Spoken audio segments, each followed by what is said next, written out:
like to call Syed Moonis Abdullah Alvi, CEO, K Electric. He's been with K Electric for a number of years. He's worked as Chief Financial Officer, Company Secretary, and Head of Treasury. He has a consistently strong record for driving turnaround and growth strategies, as we all know. Also, I'd like to ask all of you to please keep tweeting and keep us trending, and also use our hashtags while you're doing so. Moonis bhai.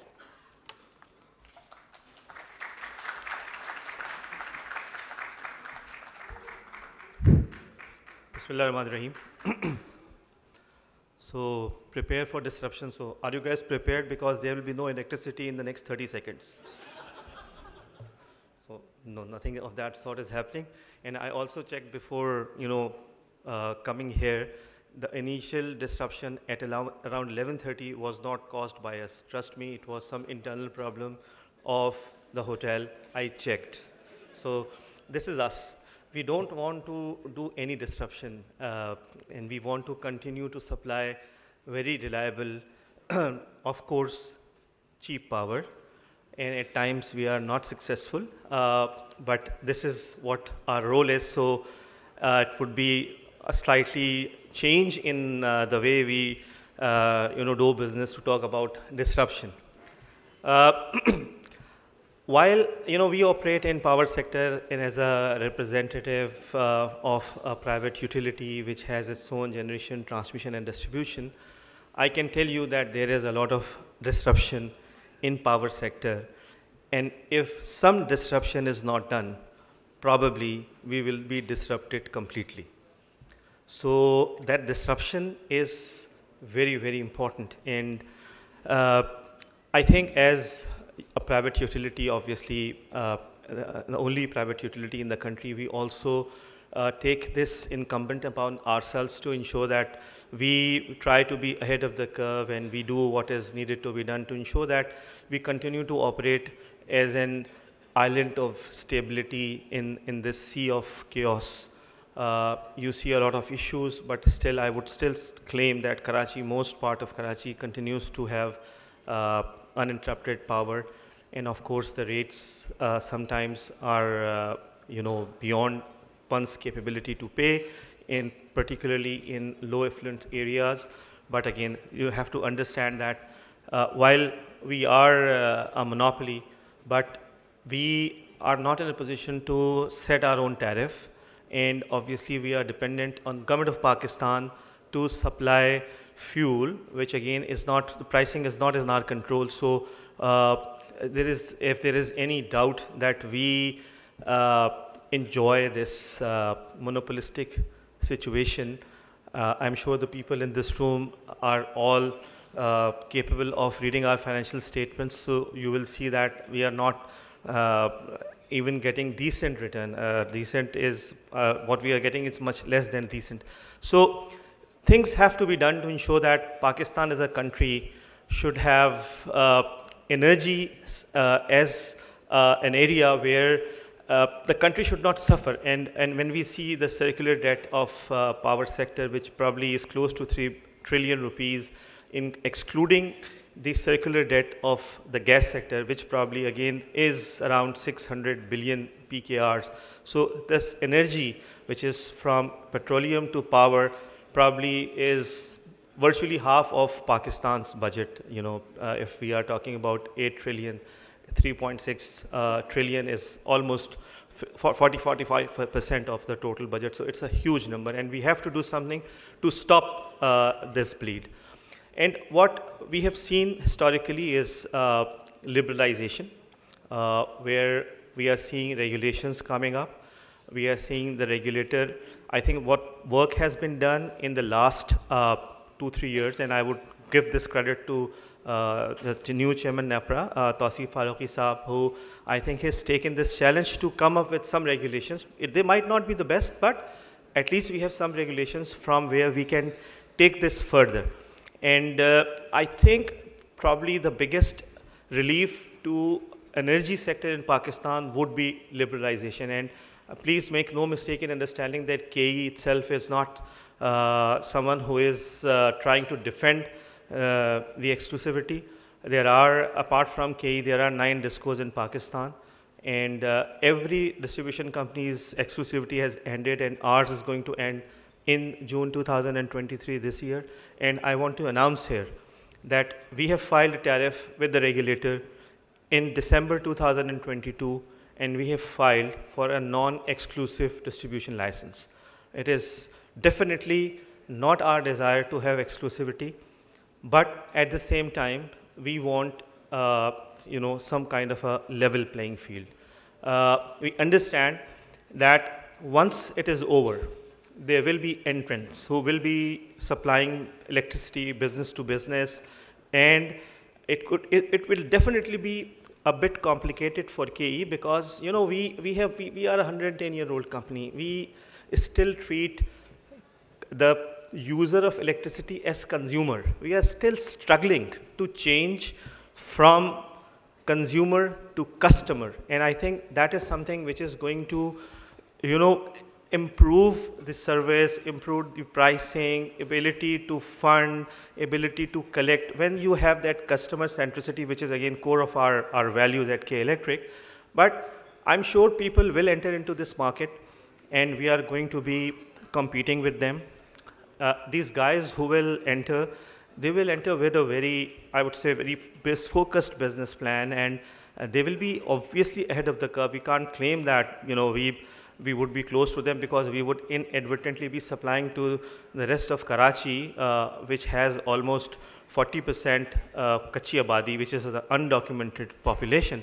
And again, at the same time, when we invite these organizations to come and have benefit from the exclusivity, we want some kind of an Al-Khadim Foundation maybe to supply to areas where people are not in a position to pay, areas like, for example, Leari, Baba Bit Island, Ibrahim Haidari, and there are many parts of Karachi where it is extremely difficult to go and collect, and the people, unfortunately, they don't have the ability to pay.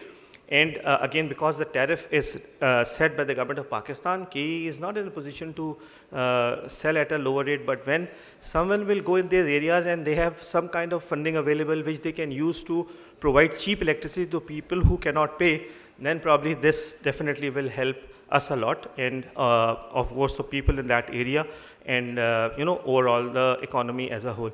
This, again, the important thing which probably is going to help a lot of us, not only K Electric, people and the government, if this overall subsidy structure is to circumvent to an extent that people who are not in a position to pay should be given a targeted subsidy.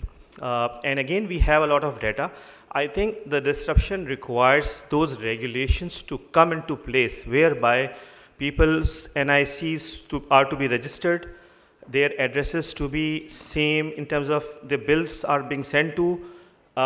We have a fantastic NADRA database in terms of who can have, who has what kind of income, bank accounts, SIM cards. So why not electricity? Why not the meters in the name of those individuals who should get a direct subsidy from the government of Pakistan? I know it's difficult to understand, but let me tell you, when we saw this CNIC linked to a bank account, and when we saw everyone has to be fingerprinted when they want a bank account to be opened, the SIM cards, it always felt very difficult. But again, probably it was more of a FATF requirement of the security concerns the country had at that point in time. It was implemented. I think that would really help the government to a larger extent, and we can have this these schemes, whether it is Benazir income support or ASAS program, whatever can be used to provide a direct subsidy. And again, it would be difficult for us. Let me tell you, it will be difficult for us because the people will be billed at 100% and the subsidy is going to be paid to them. But again, if you want to fix it, you have to do these disruptive changes. Otherwise, we will continue to bleed, and we will not be in a position to get out of this circular debt and the expensive power and everything. I think this is the most important part, and we are looking forward towards the regulations so that when we enter into that arena, we will be in a position to also compete with whoever enters in our area. The other thing, again, as K Electric, we have talked about it, that they have to follow KE model, although we are still criticized in certain cases, but I would still claim that K Electric has not contributed anything towards the circular debt. And it is again in the news today that KE has to pay 490 billion rupees to NTDC, and the circular debt management plan probably requires that money to be paid, and something has been committed to IMF probably, but 490 billion has 140 billion of markup and 350 billion rupees of principal payment. We acknowledge that. We also has a claim of, as of December, 431 billion rupees. No one talks about that number. If we are paid, we will definitely pay. So if we are not paid, the expectation that KE will pay is wrong. And I think again, I will reiterate, if we have to get out of this circular debt and this government's ability to supply power and government's ability to bill and collect, if you privatize and you tell all those privatized entities that this is your target, you have to do this, this is the power supply which is available, it will be available for 4 or 5 years, and later on you have to come up with your own power projects, you have to go and collect. We have reported first quarter's financial statement. The second quarter will be available very soon. We have lost 16 billion rupees almost in the first quarter. If we would have been a disco, a Government of Pakistan disco, this would go straight to the circular debt. But because we are private utility, we are funding it. The tariff is not going to increase, or taxpayer money will not be used to finance the 16 billion loss that we have occurred. It is going to be from our own shareholders, from our own borrowing, and the borrowing cost is also, it does not go into the tariff in the same manner as it goes into the other discos. And again, it is funded in the circular debt and the taxpayer money is used. So I would insist that if the Government of Pakistan, they have to, if they want to go away with this, they need to privatize. There is no other option. We can talk about skill development, improvement of governance, but it's all, I would say it's wrong way to go, probably, will not be able to be there. Other thing which again we are, I think we as a country have to ensure that we move our generation to local fuel. Obviously, we understand that there is constraint in terms of that supply, but this is something which we have to move to. We are not in a position to finance very expensive imported fuel power projects. KE is working on it, and inshallah, we will bend backwards to ensure that we have that power available. We are talking about, for Karachi, we are talking about having at least 30% renewables by 2030. We have signed an agreement with China Three Gorges. An MOU rather, it will be converted into an agreement very soon, inshallah. And by virtue of that, we'll have hydel supply being available to K Electric through wheeling. And China Three Gorges, I'm sure most of you would know, it has probably the world's largest dam, the China Three Gorges Dam, which produces almost 23,000 megawatts, which we struggle to produce as a country in summer. So this is the kind of company who has, alhamdulillah, has partnered with K Electric, and we are working, and inshallah, very soon we will announce concrete projects to ensure that, you imagine hydel, 700 and 800 megawatt of hydel being supplied to K Electric through wheeling would be some kind of a disruption, and that kind of model, if used by other distribution companies who are in private sector, probably would help us resolve most of the issues that we have. I still have 1 minute, so the last thing I would say that if you need to do these things, you need to have the will to do it, and I expect that the government is understanding all these issues, or otherwise we will. I want to end it with the Ghalib Sher कि हमने माना कि तगाफुल ना करोगे लेकिन खाक हो जाएंगे हम तुमको खबर होने तक. And for the foreign delegates, it means that we know that you will not ignore us, but we'll be dead and buried when it reaches you. So I hope that whatever efforts are being made by Asfar through this conference. It's a fantastic step, and these voices will be heard. And I'm sure the people who are there would understand these issues, and very soon, inshallah, we'll see some movement towards it. This increase in tariff is not the solution. It is a band-aid solution. You know, when you increase tariff from the bottom, it again, you know, the recovery losses increases, and then there is again a gap. So of course we have to do that, because we cannot have the best case solution today. But I hope, inshallah, soon we'll be in a position to provide cheaper power through cheaper sources, and we need the government of Pakistan to help us, because indigenous fuel probably requires a lot of support from the provincial and the federal government. We are talking to them, and we are talking to all the stakeholders who are involved, and inshallah, very soon we will show you.